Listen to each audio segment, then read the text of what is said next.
Multiple big storms will be coming to the United States over the next several days, and these will all be posing threats for severe weather on any given day of this week, beginning today, running all the way through the weekend, and that could last all the way into next week, where there could even be a few severe weather outbreaks. This includes the threat for damaging winds, large hail, and tornadoes across a large chunk of the country. So in today's forecast, we're going to break down everything that you need to know about this potential threat here in the United States as we go throughout the week and as well as into the weekend. And we are going to begin first with what the threat is today for severe weather, which right now the Storm Prediction Center has upgraded to an enhanced risk for severe weather in northeast Colorado, southwest Nebraska, in addition to even a small sliver of northwest Kansas. I wouldn't be surprised if this actually grew a little bit in size, maybe a bit further to the east. We have a large slight risk from Minneapolis back into Colorado and northern Kansas, and there's also a slight risk right back over in the Chicago suburbs in northeastern Illinois and southeast Wisconsin.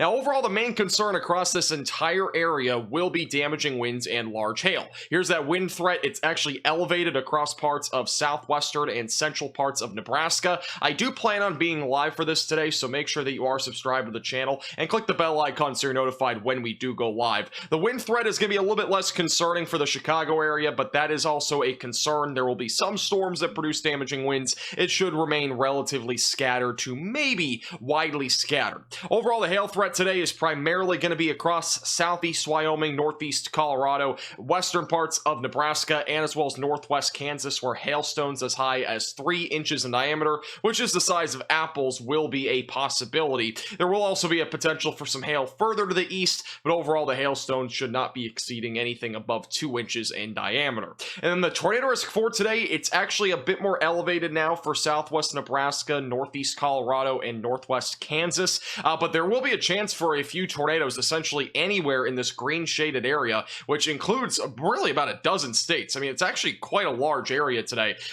With that said, it is not going to be that high of a risk. I know a lot of people are included in this, but overall most of the tornadoes should be on the brief and weak side of things, and they should be very isolated. So I'm not super concerned about this, but with the vast majority of this area being included in at least a 2% tornado risk, it makes me want to go live for this because I do think we're at least going to have a few tornadoes across a very large area. Now, this is what the infrared imagery looked like this morning, and notice all the showers and thunderstorms. The potential derecho, which officially isn't a derecho yet, but it might be named a derecho, has been winding down, moving to the northeast, and that is bringing some showers and even thunderstorms to the Midwest this morning. We also have another complex of storms that we had last night that was bringing some more severe weather to Oklahoma. The good news is that a lot of this activity is beginning to wind down this morning, but it is going to ramp up again this afternoon. So what does that all mean? Well, let's hop right into the timing. Beginning with 3 o'clock this afternoon, storms really not going to be going on anywhere. We might have like an isolated storm in like eastern Nebraska or Colorado,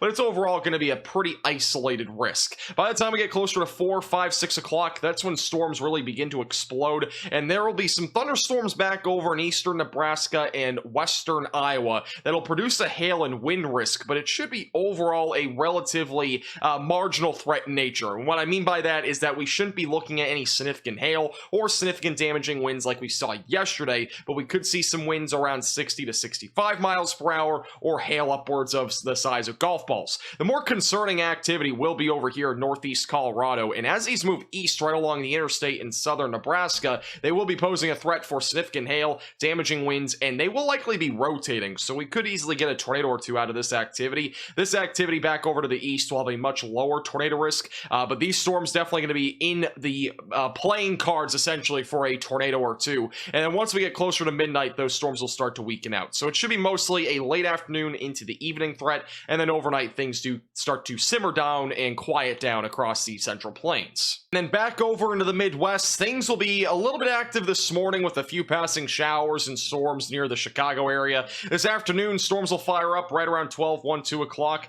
Those storms will be producing mainly a hail threat with maybe some damaging winds and then maybe an isolated tornado. But overall, the storm activity shouldn't be too bad in this area. I think it's really going to live up to being a marginal threat. A lot of the time, we have these severe weather events, even in marginal threats, that really do not look like they should be a marginal threat. It should be like a slight or enhanced risk or whatever it might be. I think overall, the storms in the Midwest, though, today will be mostly just outflow-driven hail and wind storms with maybe an isolated brief tornado or two. I don't see anything major happening there, but overall we'll have also a few storms back over in western Wisconsin, northern Iowa, and southern Minnesota that'll be producing similar threats, but later in the day. We're talking anywhere between the late afternoon into the evening hours, and that could continue all the way into the very early overnight hours, so we'll be watching that closely.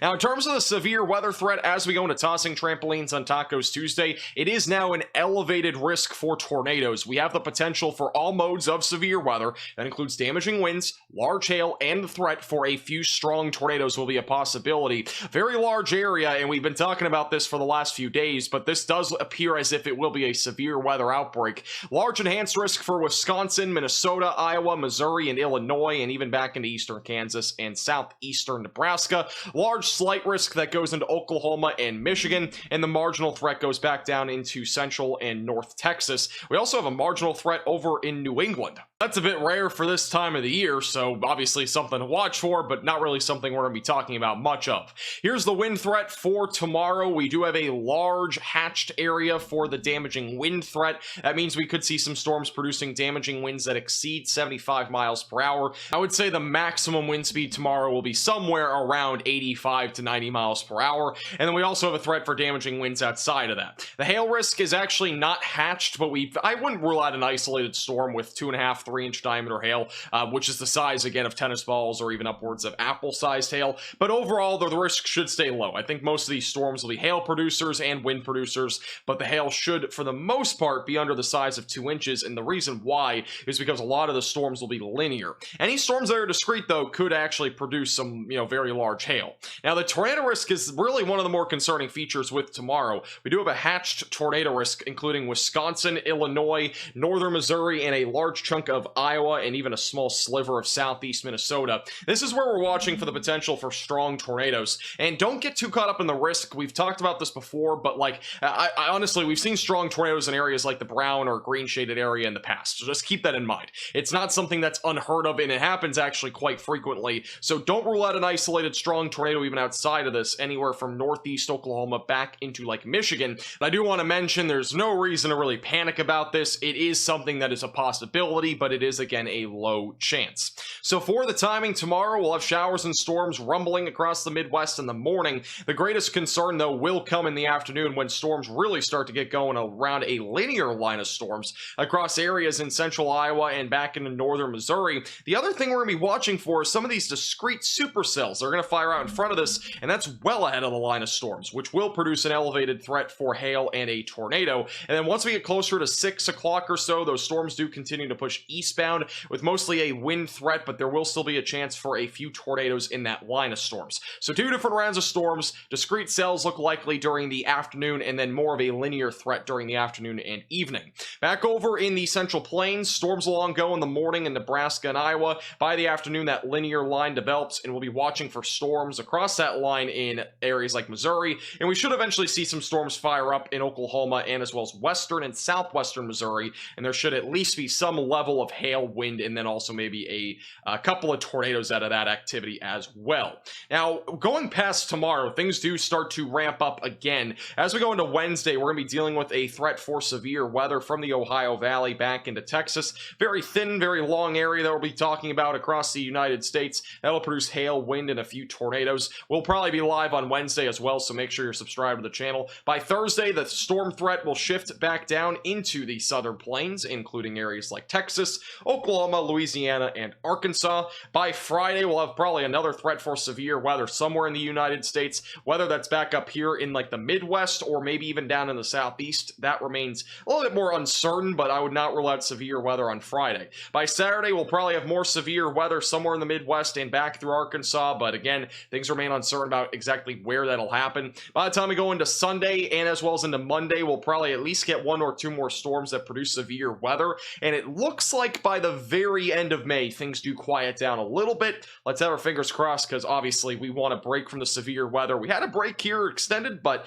unfortunately, it's going to be a really rough and active next 7 to 10 days here in the United States. Make sure to subscribe to the channel if you're new here and like the video.